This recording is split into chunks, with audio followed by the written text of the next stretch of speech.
Hello, welcome back to another episode of Specs Tech. This one's a little bit different. I'm going to start reviewing some games that I like and offering critique on some of the flaws in the game. So, I think I found the perfect game to start reviewing first. Is a good game with some flaws, Nickelodeon All-Star Brawl Ultimate Edition.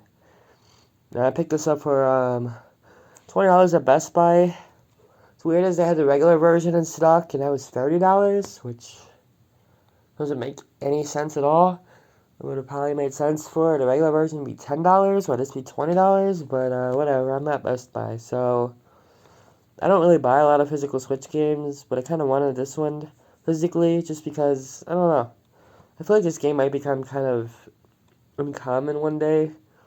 I only found this game in the Best Buy. You couldn't find it at GameStop or Walmart or Target or anything. I had the game on my Switch already, and this code's already used. This is all that comes with it, is just the code, which is a little disappointing since this is the second physical version of this game. I thought it would have the update and all the DLC already unlocked on the cartridge, but I guess we don't live in that world. On the back, it's just showing off all the characters that were added from the DLC ones, which we'll get to them. Yeah, not a bad box art. I don't know why they're bragging about DICE and the Game Awards, but I guess this game should be grateful to get any awards. So now we're gonna move on to the game. So here's the game. Probably gonna see a little bit of my prop to hold my phone up here, but that's okay. Just gonna have to deal with it. So this is the main menu of the latest version. We're gonna hop right into training mode here. One thing I am gonna turn the game down. One thing I want to talk about is this roster. I think it's very good for a very first Mix Smash game or All-Star Brawl, because there's a lot of leaks and evidence that there's going to be a sequel. So I think for a first run, this is pretty good, but I don't really think they should go too crazy out of adding characters. I think that's a problem with another game I'm going to review soon, which is going to be Smash Ultimate. I think that game has an issue of too many characters, and I think this game needs to flesh out a lot of the moves feeling similar to each other first before they go crazy. Adding a bunch of modes and characters, I think they need to refine their roster a bit. Now, one thing that's very different in this game compared to Smash is that there's no analog movement. It's all digital. You can play this game with a D-pad if you want to. So with that, the game's not going to know how hard you tilt the stick when you hit the A button. It's not going to know. It's just going to do like a jab attack. So I'm going to put the CPU on and we'll see that. So I'm tilting, it's just regular jab. So you have to do like either the stick or Y and A, or you can map it to whatever. And there's also like smash attack, dash attacks, which is kind of weird, but you know, with no analog, there's no tap jump. I think they might have added that in an update, but I can't seem to find the option for it. So X or whatever you map it to is how you jump, which honestly that's how I play Ultimate anyways. So kind of used to this. Obviously B button is the same, except there's only kind of like a Smash 64 inspired way. There's only 3 special moves. I mean, mostly 3 special moves. I mean, there's one character that has extra moves, which is a bit kind of against the game design. It's Hugh Neutron, but yeah. Most characters just have a neutral air, like a neutral attack, an up, a down, a heavy neutral, and a heavy up. All the B1s mostly the same. Sometimes they're different when you're on the ground, sometimes they're not. And every character has a command grab.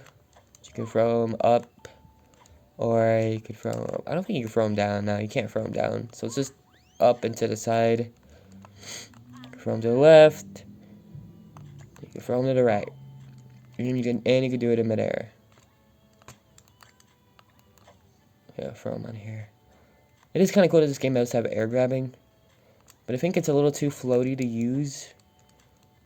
But I don't know. I do think the character design is fine, but I feel like a big issue with a lot of the base game characters is that these animations come out like way too quick, and a lot of them, I'm not gonna go through the whole roster in this video, but a lot of them kind of have like similar moves. Like they got really fast up A's and then a down A that will usually combo into the up A or something like that.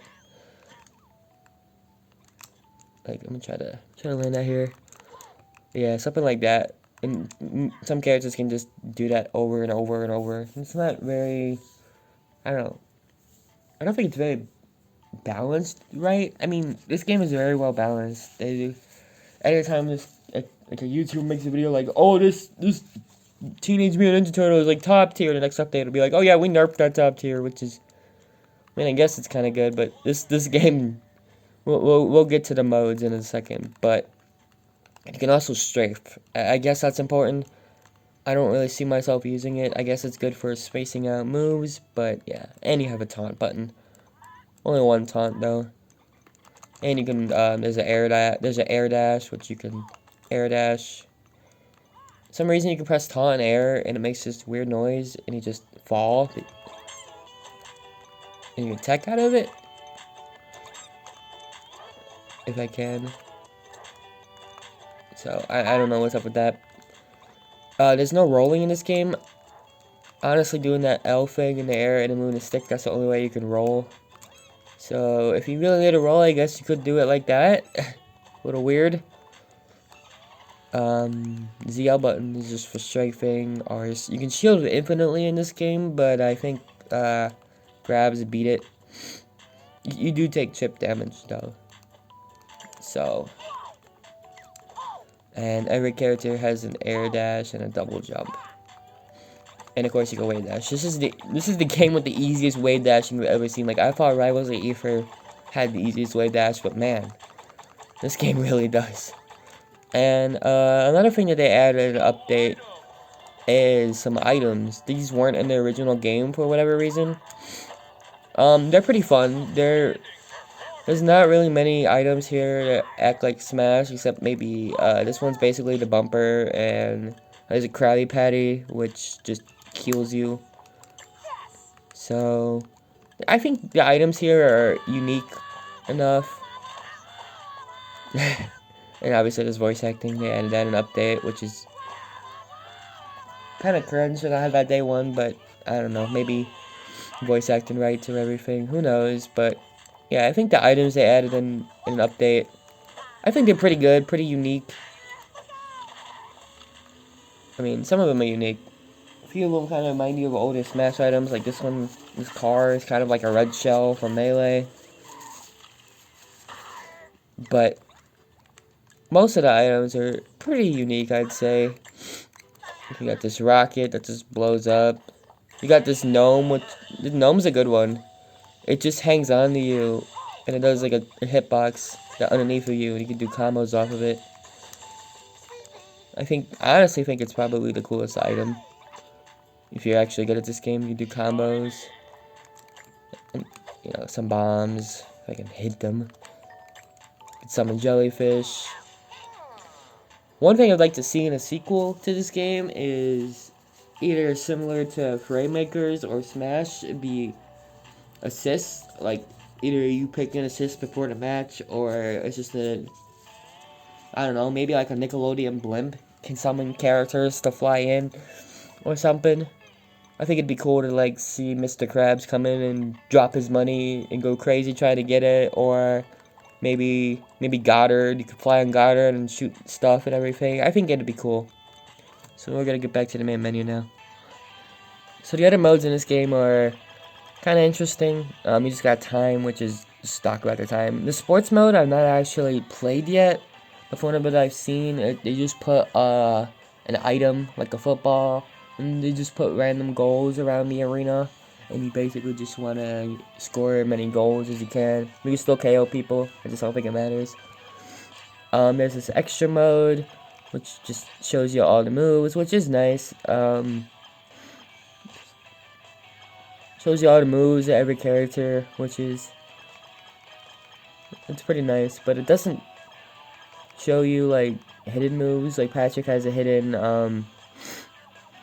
He has a hidden like 360 degree tilt the stick command grab, and doesn't really tell you about that.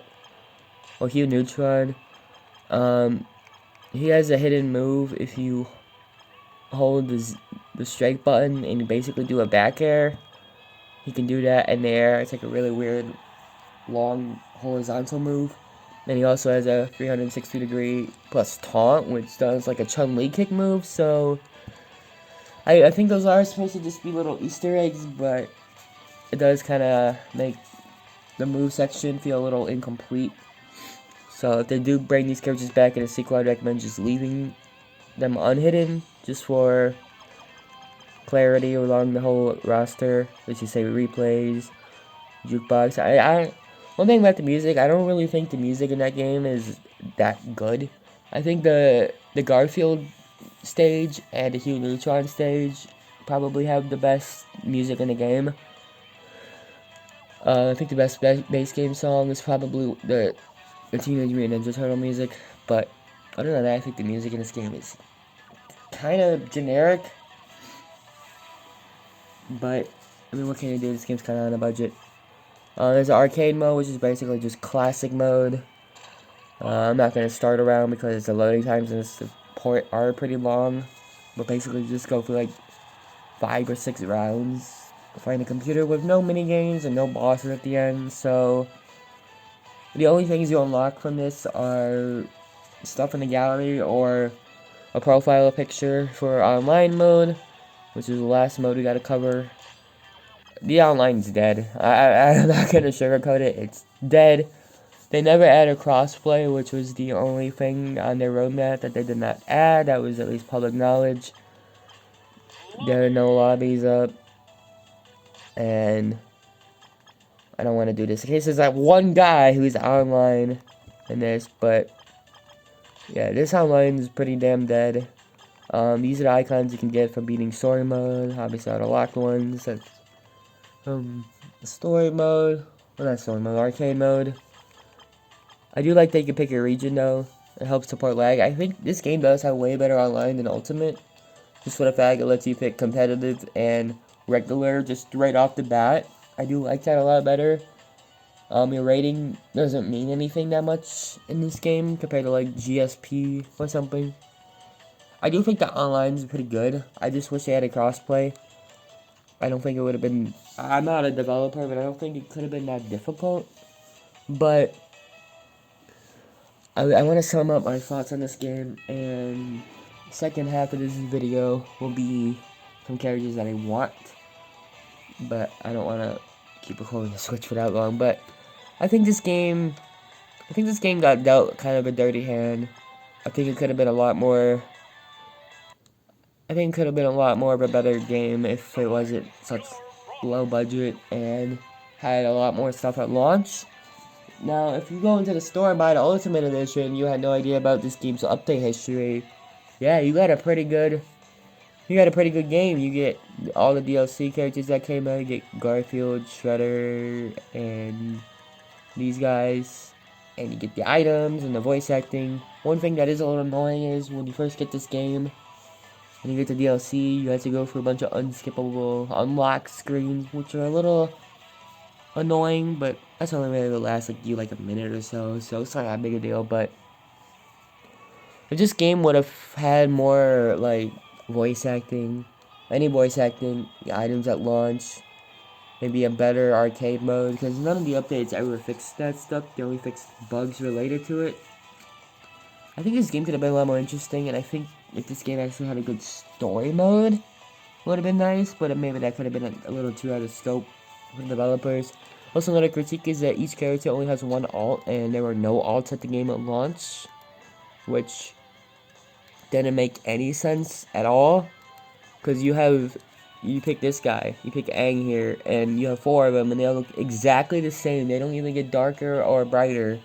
They look exactly the same, which is a big like this. You can barely tell the difference in this one. Like these alts, most of them are pretty bad or generic, like the sunglasses, a hat. At least that was a different color. That's just a party hat. That's actually probably one of the best ones. Is Human Zoom. That one's pretty good. These are literally just Santa hats. Like, the alt game in here is just kind of weak. And you only get one alt per character. High Rod Jenny is probably the second best one in the game. Plus, Duck Hat Hugh is pretty good.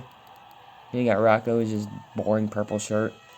I don't know why you would pick that one. But, I do like this game a lot. If there's a sequel, I will buy it once the price drops, because that's another big thing about this game, is that this game was $50 at launch. It didn't have any items or voice acting, and the game is also horribly unbalanced. Like, $50? No way. $20 on sale of all the DLC? That I don't mind. So, I'm gonna give this game a B+. Now, if this game would have been day one, I would have given it probably like a D. So, now we're gonna stay tuned. If you want, stay tuned. I'm gonna be talking about some characters that I think would be a good fit for this game sequel.